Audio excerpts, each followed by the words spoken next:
to the Core Connection. I'm Mira Rubin here with you on Enlightened World Network. And today's topic is the courage and humility to learn. So, learning means stepping into the unknown, and that's uncomfortable for a lot of us. And as adult learners, we're used to knowing, and being in the place of uncertainty and lack of mastery is a challenging place to be. So we're going to talk about the benefits of cultivating the courage to learn, and what that learning process actually can look like and how it serves us.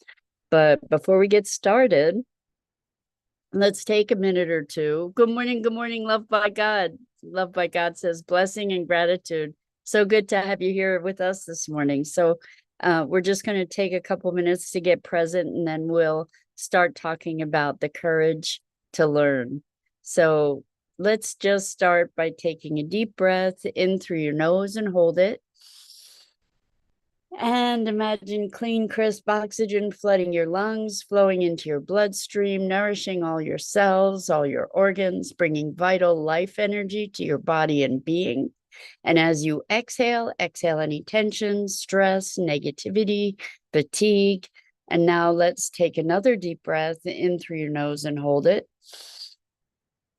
This time, imagine brilliant, bright light, lighting you up from the inside out, illuminating, electrifying, and energizing all your cells, your molecules, your electrons, creating a brilliant beam of light and energy from your heart out into the world. And as you exhale, exhale any remaining tension, stress, negativity, fatigue.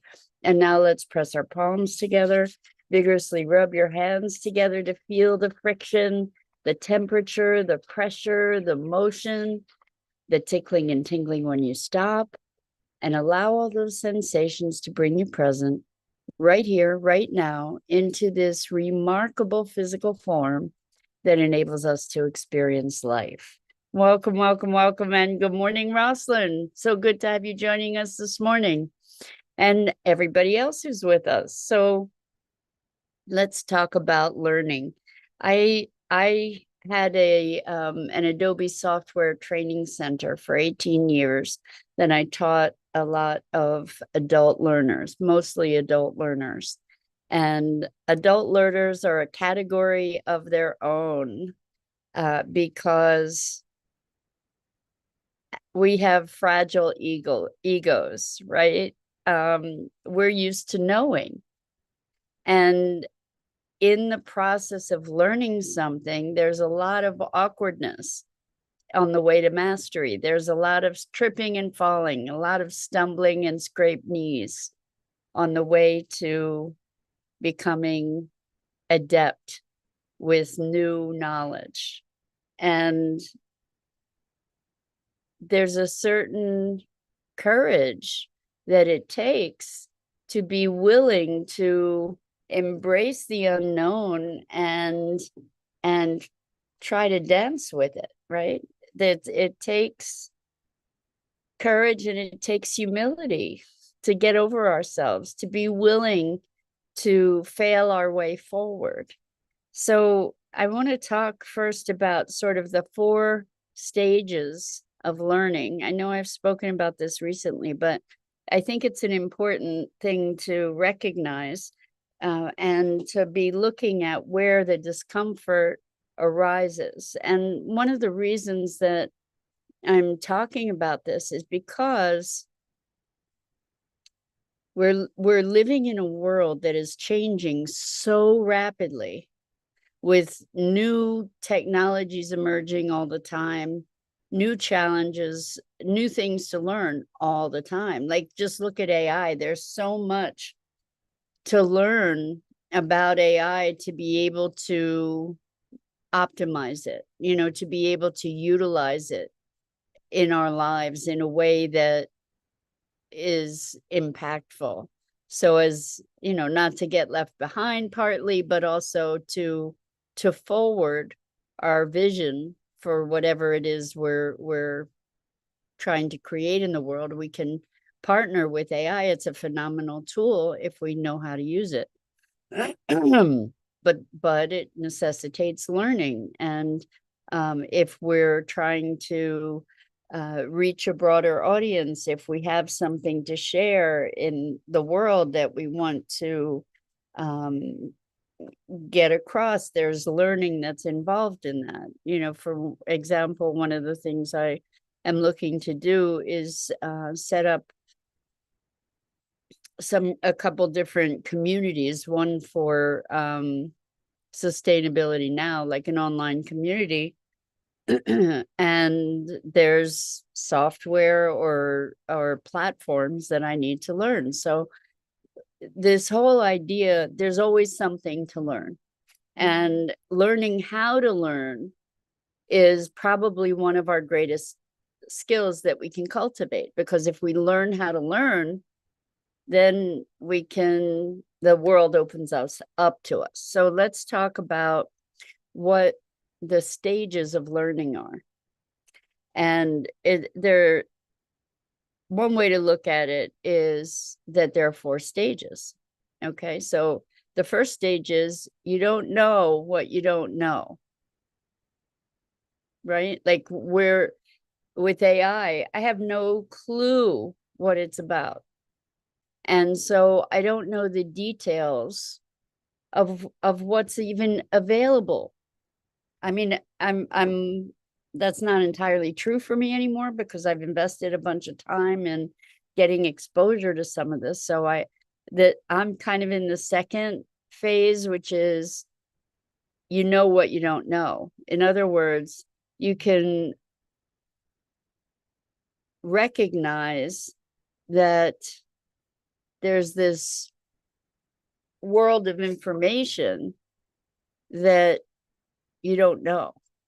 And you're starting to get familiar with some of the details, some of the possibilities, for instance. So like with AI, I'm aware that there are ways to automate processes.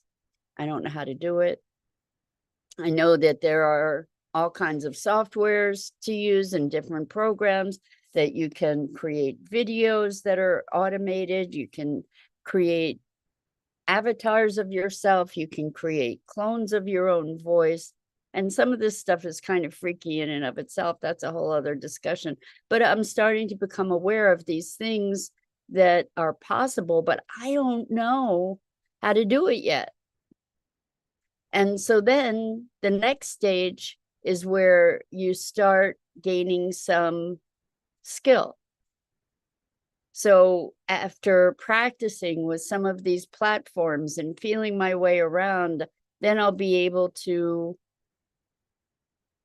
utilize them and decide, what do I want to use? What do I not want to use? How do I want to use it? Then starting to develop a skill set around that. And that stage is a stage that's very self-conscious. Okay, first of all, the knowing what you don't know stage when you're learning something, that's when people get overwhelmed. Because as you start diving into something, oftentimes rather than getting smaller, rather than narrowing things down, what happens is as you're diving in, it just seems to be getting bigger and bigger and bigger and bigger, and it can be overwhelming because you're seeing how much there is to know, how much there is to learn. So that's very uncomfortable sometimes and overwhelming, and it's easy to get stopped at that place. And before I go on to the next stop, I just want to say that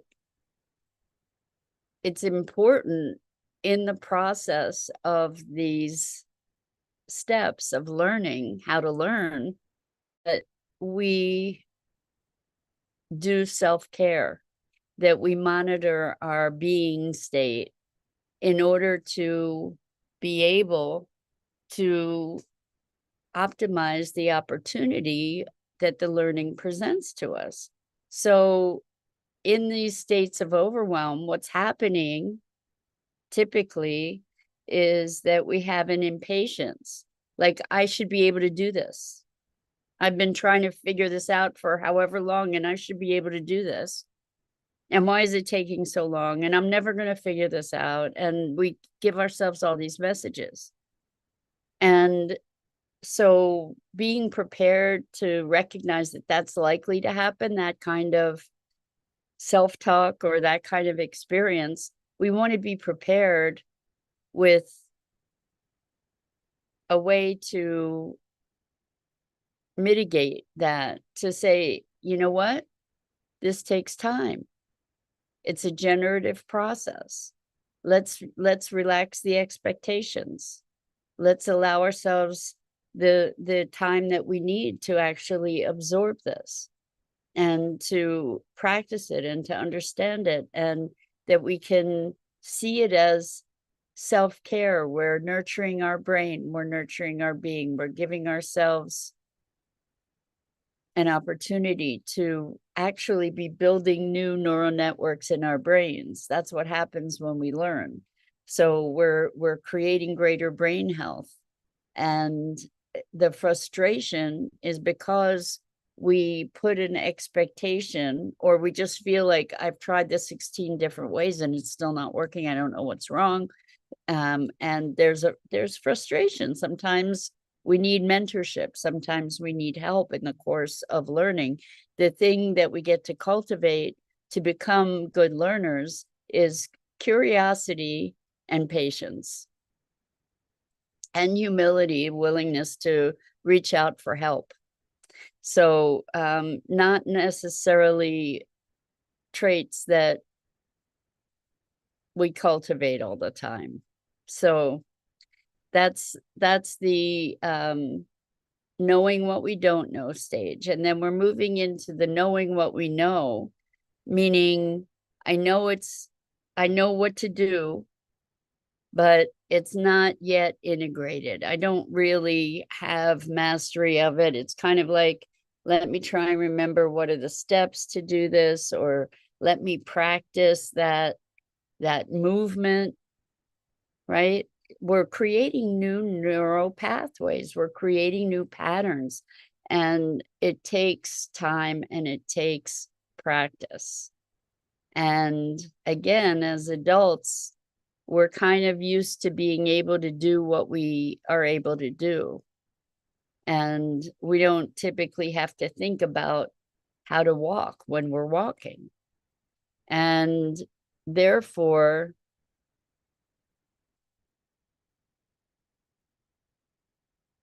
when we don't know, we don't remember how we fell over a lot when we were learning to walk. We don't remember that. But that's how it works. And so the talking ourselves off a ledge, really important part of the learning process. And so knowing what we know, that's the practice period. That's where we get to deepen our skill. That's where we move through practice into mastery. And I've heard it said that it takes 10,000 hours to become a master at something. And that's rather arbitrary, but typically that it requires lots of practice to become masterful at something. Of course, there are people who are prodigies, but that's the exception more than the rule. Anyway, so then we're in this process of knowing what we know. And that means self-consciously, like being really deliberate about what we know, having to focus, having to work at it. And then the last stage is the stage of mastery, where we don't know what we know. In other words, with walking, we don't know all the nuances of balance that we had to kind of figure out when we were kids. We just walk. Most of us, hopefully. We just walk, and we typically don't have to think about it. And if we had to tell somebody or teach somebody how to walk, we might be really challenged to do that.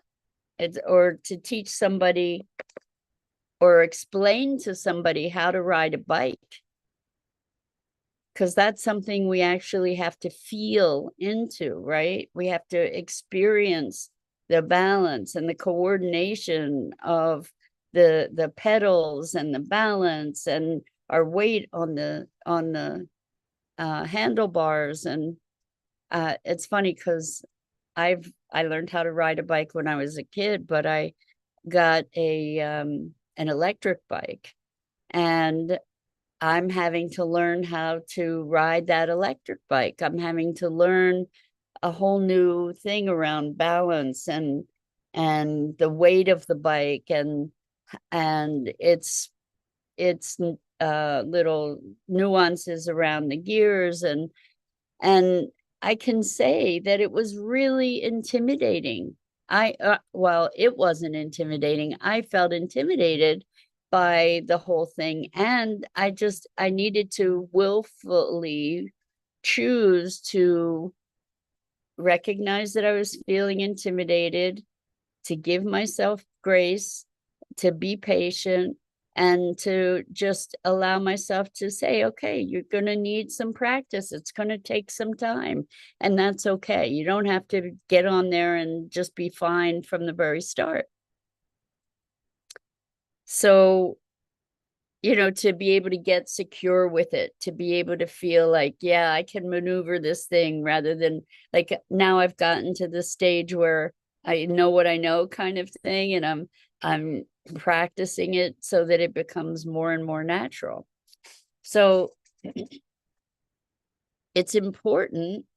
It's really important that we learn how to learn, because there's so much new happening so quickly that without learning how to learn, we're kind of going to be left in the dust. And so I've always enjoyed learning. Like if I had an identity, part of that identity is as a learner, to be exploring new things, to be having new adventures. I kind of think of it as having new adventures is what learning is finding out about all this different stuff. There's so much in the world to learn about.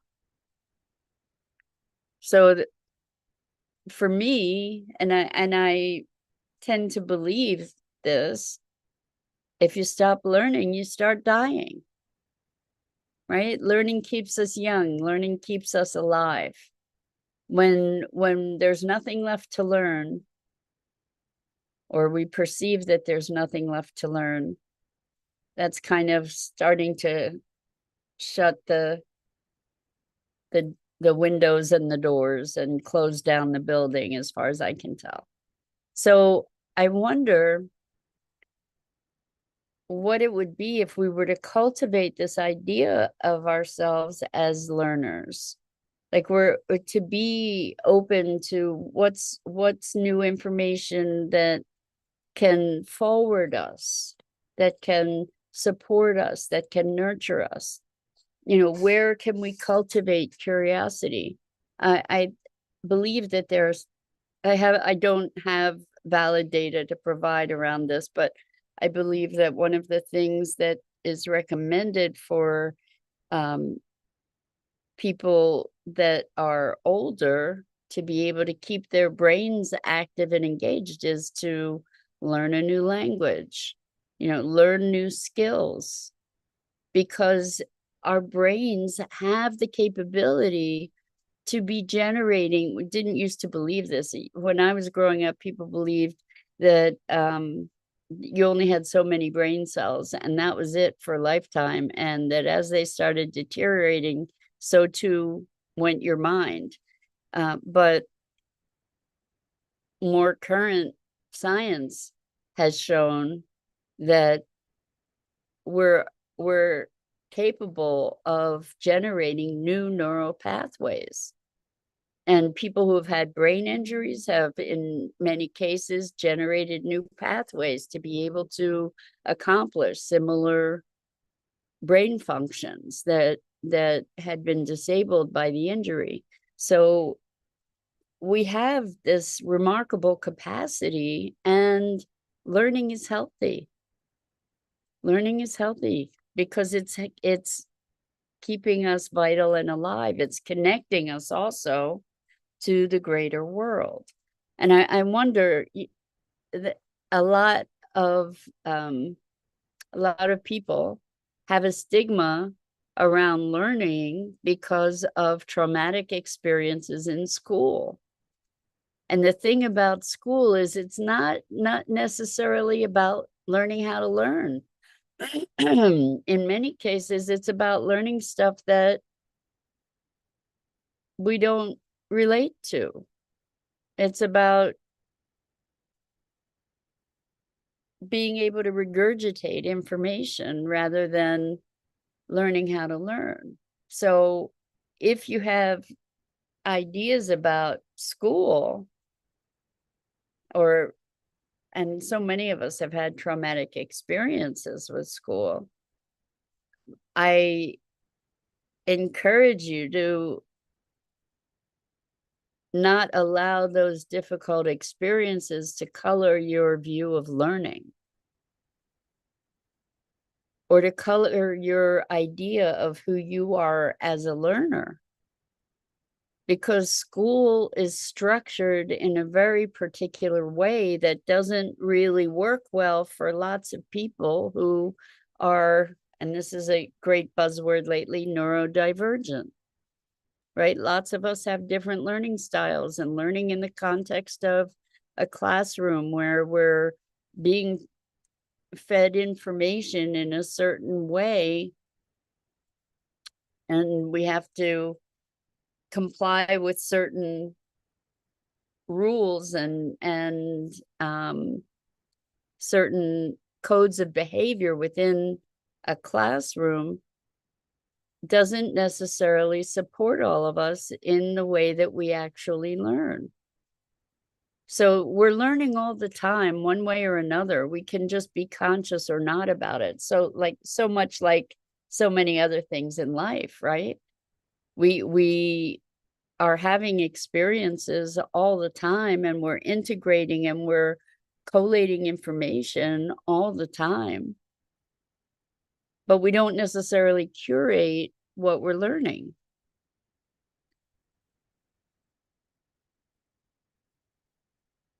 And so I think we want to, maybe, I'm just making a suggestion, look at learning as an activity, like as something that is nurturing, like learning if you enjoy cooking, learning about, well, what's happening when you're cooking.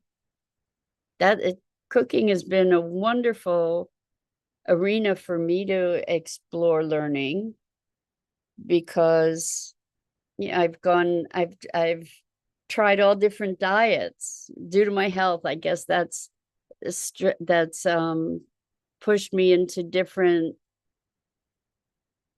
patterns of eating, or trying different patterns of eating. So I learned about macrobiotics, I learned about vegetarianism, I learned about veganism, I learned about proteins and nutrition, and in each of these different arenas learned all different kinds of skills, and got exposed to different ingredients that I never would have known about. So whatever the health challenges were that led me into exploration opened new worlds to me. And I would venture to guess that that's the same for you, that things that you've learned, like if you've had emotional challenges, if you've had trauma in life, you may have been inspired to go learn about psychological dynamics, or all different other kinds of areas of interest. And so we have these things that we're curious about, actively engaging in exploring those things and expanding our understanding actually nurtures us. We can get caught in dogma. That's a thing. And maybe we get to live more in the hypothetical than the absolute, just for our own well-being, because the absolute can tend to get rigid, and rigidity takes a toll. Being right can take a toll. So it's not like learning the way, it's more like learning to expand ourselves and our awareness, and to be able to be in the joy of learning, and to be gentle with ourselves in the process, to coax ourselves into that learning. When we're kids, we learn because we're curious, because it's a whole new world. And we learn so that we can learn how to navigate things, right? And so cultivating the curiosity, that's like main themes that we talk about over and over and over are presence, curiosity, and compassion, right? And sovereignty, like that we create our reality in so many ways. And one of the ways we do that is by learning. We can cultivate skills to be able to better flow in life. So that's the invitation, is let's learn together. Let's enjoy. Let's live with the eyes of a child. That's what it comes to, with the curiosity and the wonder and the awe, and expanding our awareness to enrich our body and being. So Rosalind says, constantly learning with Mira. So sweet, Rosalind. Thank you, thank you, thank you. And that's it for today. I'm Mira Rubin. This is the Core Connection, and I go live here each weekday morning at 9 a.m. Eastern on the Enlightened World Network Facebook page and YouTube channel. And it is always, always, always a privilege and a pleasure to spend these morning musings together on what it is to be human. So until next time, so much love to you.